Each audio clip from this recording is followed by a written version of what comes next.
அனைவருக்கும் அன்பான வணக்கம். இந்த பதிவில் ஆஃபீஸ் ஒர்க்கருக்கான ஒரு யோகா பயிற்சியை தான் நம்ம பார்க்க போகிறோம். அதாவது அலுவலகத்தில் வேலை செய்கிறவங்களுக்கு யோகா பயிற்சி. பொதுவாக ரொம்ப நேரம் ஒரே இடத்துல உட்காந்து வேலை செய்கிறவங்களுக்கும் இந்த பயிற்சிகள் பொருந்தும். குறிப்பாக பார்த்திங்கன்னா ஐடியில் வேலை செய்கிறவங்க, இவங்களுக்கெல்லாம் பார்த்திங்கன்னா நிறையா பிரச்சனைகள் உடல் ரீதியாக இருக்குது. பேக் பெயின் வர்றது, அப்புறம் மோஷன் ப்ராப்ளம், செரிமான பிரச்சனை, கழுத்து வலி இருக்கிறது, உடல் சோர்வாக இருக்குது. சிலவங்களுக்கு பைல்ஸ் மூலம்லாம் வருது, உட்காந்து ரொம்ப நேரம் வேலை பார்த்து அந்த சூடுனாலையும். அதுக்கப்புறம் மன அழுத்தம் முக்கியமாக. இந்த பிரச்சனையெல்லாம் சரி பண்ணுறதுக்கு எங்களுக்கு யோகா செய்கிறதுக்கு நேரமே கிடைக்கல அப்படின்னு சொல்கிறாங்க. இருந்தாலும் ஒரு 5 நிமிஷம் நீங்கள் சில யோகா பயிற்சிகள் செஞ்சாலே போதும். இதில் நிறைய பலன்களை உங்களால் பார்க்க முடியும். இந்த பயிற்சிகள் எப்படி செய்கிறதுன்னு சொல்லி நம்ம இதில் பார்ப்போம். இதில் முதல்ல நம்ம பார்க்கக்கூடிய ஆசனம் பார்த்திங்க அப்படின்னா மலாசனம். அதாவது ஒரு இந்தியன் டாய்லெட்டில் உட்காரக்கூடிய ஒரு ஆசனம் தான். இந்த மாதிரி நின்றுக்கோங்க. நின்றுட்டு காலை தோள்பட்டையிலேருந்து கொஞ்சம் அதிகமாக காலை இடைவெளி வச்சுக்கோங்க. இடைவெளி வச்சதுக்கப்புறம் இப்போ என்ன செய்யணும், கால் நீயை மெதுவாக அப்படியே மடக்கி நீங்கள் என்ன செய்யணும், முதல்ல இந்த கையை அப்படி கீழே வைங்க. கீழே வச்சுட்டு அப்படியே என்ன பண்ணுங்கள், மெதுவாக உட்காந்து பாருங்கள். உட்காந்துட்டு உங்களோட கைகளை எடுத்து இந்த மாதிரி உங்களுடைய செஸ்ட்டுக்கிட்ட இந்த மாதிரி ஒரு நமஸ்கார் முத்திரையில் உட்காருங்க. முடிஞ்சால் உங்களுடைய இந்த கை எல்போ இருக்கு இல்லையா, இந்த இடத்த உங்களுடைய தையில் வச்சு என்ன செய்யுங்க, இந்த மாதிரி லைட்டாக புஷ் பண்ணி பாருங்கள். புஷ் பண்ணிவிட்டு அப்புறமா இந்த மாதிரி நமஸ்காரில் இருங்க.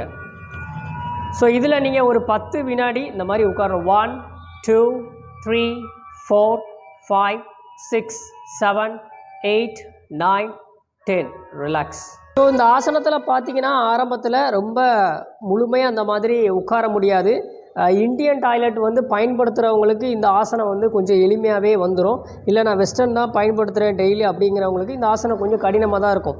முதல்ல நீங்கள் மெதுவாக உட்காந்து பாருங்கள். எவ்வளோ முடியுமோ அவ்வளோ தூரம் உட்காந்து பாருங்கள். இல்லை எனக்கு இந்த மாதிரி கையெல்லாம் எடுத்து இப்படி வைக்க முடியாது அப்படிங்கிறவங்க நீங்கள் கையை வச்சே செஞ்சு பாருங்கள். இல்லை ஒரு 10 வினாடி உட்காருங்க.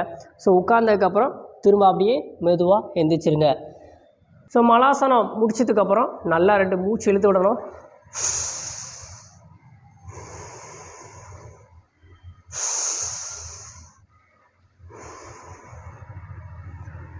அடுத்து பார்க்கக்கூடிய ஆசனம் யோக முத்ரா. இந்த யோக முத்ராசனம் என்ன பண்ணணும் அப்படின்னா, நீங்கள் அதுக்கு பத்மாசனா போடணும். இந்த பத்மாசனம் பெரும்பாலும் நிறைய பேரால் போட முடியலை.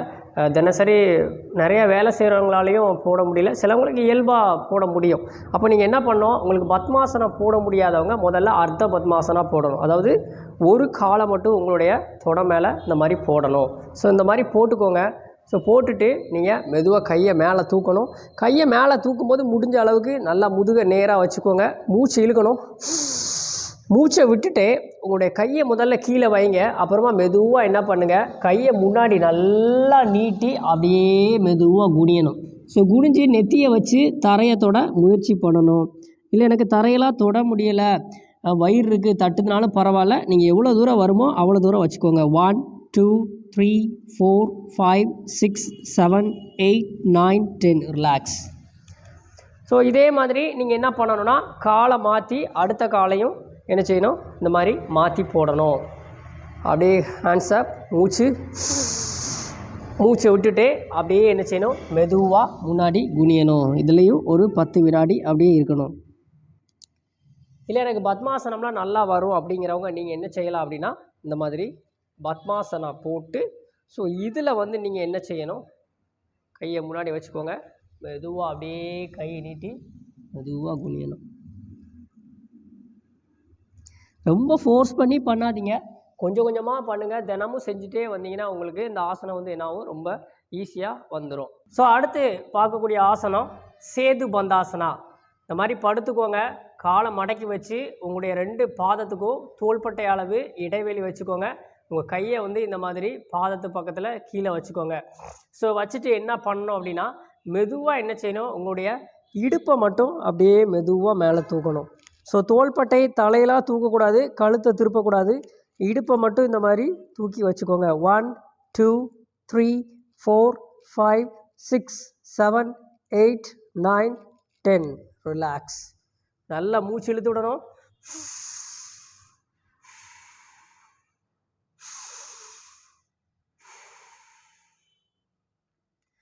அதே மாதிரி இந்த பயிற்சிகள் எல்லாமே நீங்கள் பார்த்தீங்கன்னா ஒரு 2 தடவை பண்ணுங்கள்.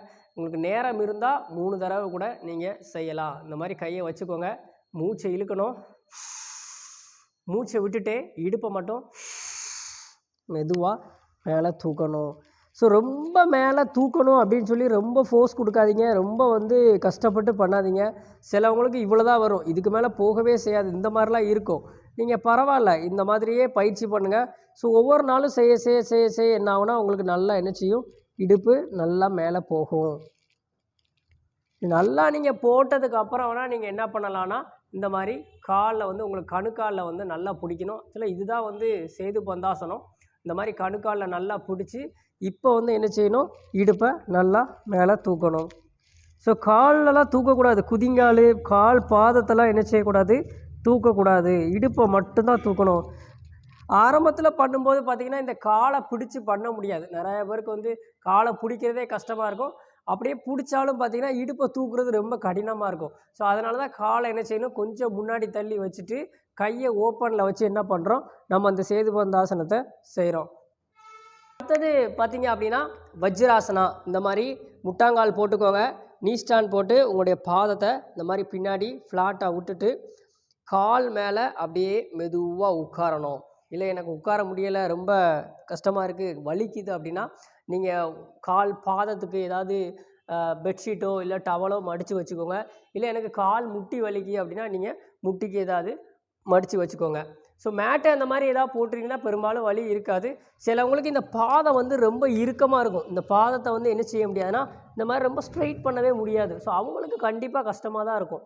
அவங்க நீங்கள் என்ன பண்ணால் இந்த ஆசனத்தில் ரொம்ப நேரம் உட்காராமல், ஸோ உட்காந்து பாருங்கள். ஒரு 5 கவுண்டு 1 2 3 4 5 உடனே ரிட்டர்ன் வந்துடுங்க. நல்லா மூச்சு இழுத்து விடுங்க. திரும்ப என்ன செய்யுங்க, அதே மாதிரி ஒரு 5 கவுண்ட். இந்த மாதிரி தினமும் ஒரு 3 தடவை செய்யணும். 3 வேளையும் செய்யணும். காலையில், மதியம், ஸோ மாலையிலேயும் நீங்கள் இந்த பயிற்சி செய்யணும். அதே மாதிரி நீங்கள் சாப்பிட்டு முடித்ததுக்கப்புறம் இந்த பயிற்சியை செய்யுங்க. நீங்கள் உங்கள் ஆஃபீஸிலே வேலை செஞ்சாலும் சாப்பிட்டதுக்கப்புறம் கொஞ்ச நேரம் இந்த வஜ்ராசனம்லாம் எனக்கு நல்லா உட்கார முடியும் அப்படிங்கிறவங்க நீங்கள் ஆஃபீஸ்லேயே கூட இந்த பயிற்சியை என்ன செய்யலாம், ஒரு நிமிஷம் அந்த பயிற்சியை நீங்கள் தினமும் செய்யலாம். இந்த வஜ்ராசனா மட்டும். நீங்கள் மற்ற பயிற்சிகள் எல்லாமே எம்டி ஸ்டொமக்கில் தான் பண்ணணும். ஓகே. ஸோ அதுக்கப்புறம் என்ன பண்ணணும், அப்படியே கையை மேலே தூக்கி நல்லா மூச்சு இழுக்கணும். மெதுவாக கையை கீழே வச்சு மூச்சை விட்டுட்டே அப்படியே என்ன செய்யணும், முன்னாடி குனியணும். ஸோ இதுவும் உங்களுக்கு நல்ல ஒரு ஆசனம். இது உங்களுக்கு ஸ்ட்ரெஸ் எல்லாம் நல்லா குறைக்கும். நீங்கள் வேலையை முடிச்சுட்டு வந்த உடனே கூட இந்த ஆசனத்தை என்ன செய்யலாம், செஞ்சு பார்க்கலாம். இந்த ஆசனத்தை செஞ்சிங்கன்னா கொஞ்சம் உங்களுக்கு ஒரு ரிலீஃப் கிடைக்கும். மன அழுத்தத்திலேருந்து என்ன செய்யலாம், நீங்கள் கொஞ்சம் வெளியில் வரலாம்.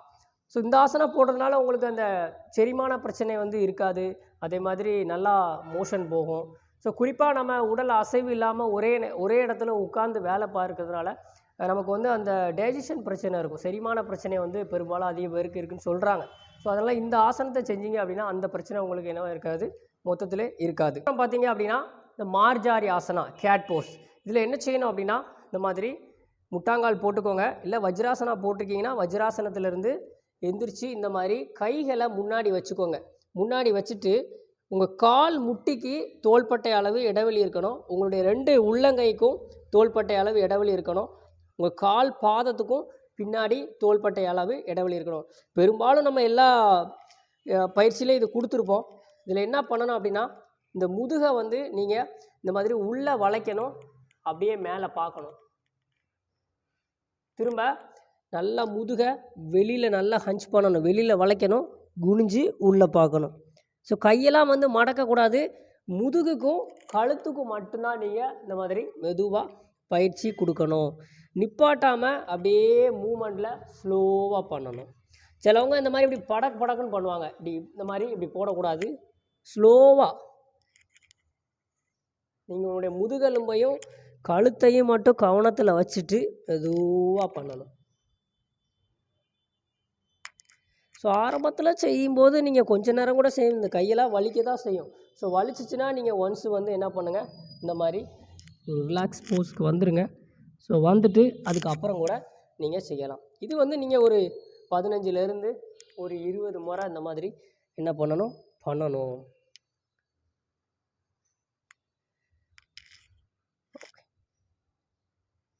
ஸோ இது உங்களுக்கு நீங்கள் வேலை செஞ்சிட்டு இருக்கும்போதே உங்களுக்கு முதுகுலாம் வலிக்கு, உடம்புலலாம் ஒரு சோர்வு ஏற்படுது அப்படின்னா கூட அந்த நேரத்திலே நீங்கள் உங்களால் முடியும் அப்படின்னா நீங்கள் அந்த இடத்துலே கூட என்ன செய்யலாம், இந்த பயிற்சியை நீங்கள் செய்யலாம்.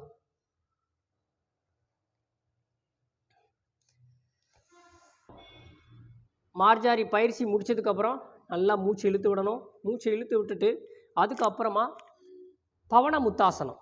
ஸோ ரொம்ப முக்கியமான ஆசனம். இதுவும் உங்களுக்கு பெரும்பாலும் அந்த மலை பிரச்சனை, செரிமான பிரச்சனை, இது எல்லாத்தையும் என்ன செய்யும், கண்டிப்பாக சரி பண்ணும். உடம்புல உங்களுக்கு ப்ளட் சர்க்குலேஷனை வந்து நல்லா வந்து இம்ப்ரூவ் பண்ணும். ஏன்னா சேர்லேயே உட்காந்து ரொம்ப நேரம் காலை தொங்க போட்டு வேலை பார்க்குறவங்களுக்கு அந்த ப்ளட்டு வந்து உதயத்திலேருந்து போகக்கூடிய அந்த ரத்தம் ரிட்டன் வந்து பம்ப் பண்ணுறது வந்து ரொம்ப கஷ்டமாக இருக்குது. ஸோ அதனால் இந்த பயிற்சியெல்லாம் செய்யும்போது பார்த்திங்கன்னா உங்களுக்கு ப்ளட் சர்க்குலேஷன் வந்து ரொம்பவே நல்லாயிருக்கும். ஸோ இந்த மாதிரி காலை மடக்கி வச்சுக்கோங்க. காலை மடக்கி வச்சு கொஞ்சம் இடைவெளி வச்சுக்கோங்க. உங்கள் கால் முட்டியை இந்த மாதிரி லாக் பண்ணிக்கணும். இந்த கையை லாக் பண்ணி வச்சு இப்படி என்னால் பண்ண முடியாது அப்படிங்கிறவங்க கையை இந்த மாதிரி 2 காலை வந்து இப்படி பிடிச்சிக்கோங்க. ஸோ பிடிச்சிட்டு மெதுவாக என்ன செய்யணும்னா அப்படியே பின்னாடி சாயணும். திரும்ப அதே மாதிரி எந்திரிச்சு உட்காரணும். ஸோ ஒரு தஞ்சாவூர் பொம்மையை நம்ம ஆட்டி விட்டால் அது எப்படி இருக்குமோ அந்த மூமெண்ட்டில் வந்து இந்த பயிற்சியை செய்யணும். மெதுவாக செய்யணும். சிலவங்க பார்த்திங்கன்னா இந்த அளவுக்கு இப்படி போவாங்க, இப்படிலாம் போகக்கூடாது. ஸோ தலை போய் தரையில் இடிச்சிடாமல் நீங்கள் ரொம்ப கவனமாக வந்து செய்யணும். முதல்ல ரொம்ப வயிறுலாம் இருக்கிறவங்களால செய்ய முடியாது. ஆரம்பத்தில் செய்யும்போது வலிக்கும். ஒரு 5 கவுண்ட் மட்டும் இந்த மாதிரி செய்யுங்க. 1 2 3 4 5 ரிலாக்ஸ். நல்லா மூச்சு இழுத்து விடும். இந்த பயிற்சி மட்டும் முடித்ததுக்கப்புறம் நீங்கள் என்ன செய்யணும் அப்படின்னா அப்படியே படுத்துடணும். ஸோ படுத்துட்டு நல்லா மூச்சு இழுத்து விடுங்க.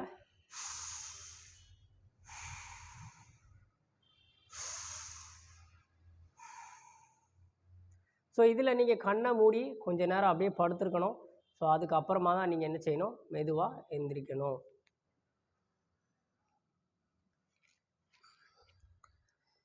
ஸோ இந்த பவன முத்தாசனா வந்து எனக்கு இப்படி பண்ணவே முடியலை, ரொம்ப கஷ்டமாக இருக்கிறவங்க ஒருத்தரோட ஹெல்ப்போடு நீங்கள் செஞ்சு பாருங்கள். உங்களுக்கு கூட ஹெல்ப்புக்கு ஆள் இருக்குது அப்படின்னா நீங்கள் ஹெல்ப்போடு செஞ்சீங்க அப்படின்னா ஒரு வாரம் கொஞ்சம் கடினமாக தெரியும். அப்புறம் வந்து இந்த பயிற்சி வந்து உங்களுக்கு ரொம்பவே எளிமையாக வந்துடும்.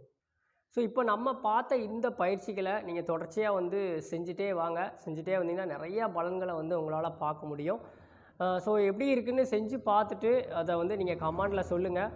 இந்த வீடியோ உங்களுக்கு பிடிச்சிருந்தா மற்றவங்களுக்கும் ஷேர் பண்ணுங்கள். நம்மளோட சேனலை சப்ஸ்கிரைப் பண்ணலை அப்படின்னா சப்ஸ்கிரைப் பண்ணி வச்சுக்கோங்க. மேலும் பல தகவலுடன் நம்ம அடுத்த வீடியோவில் சந்திப்போம். நன்றி.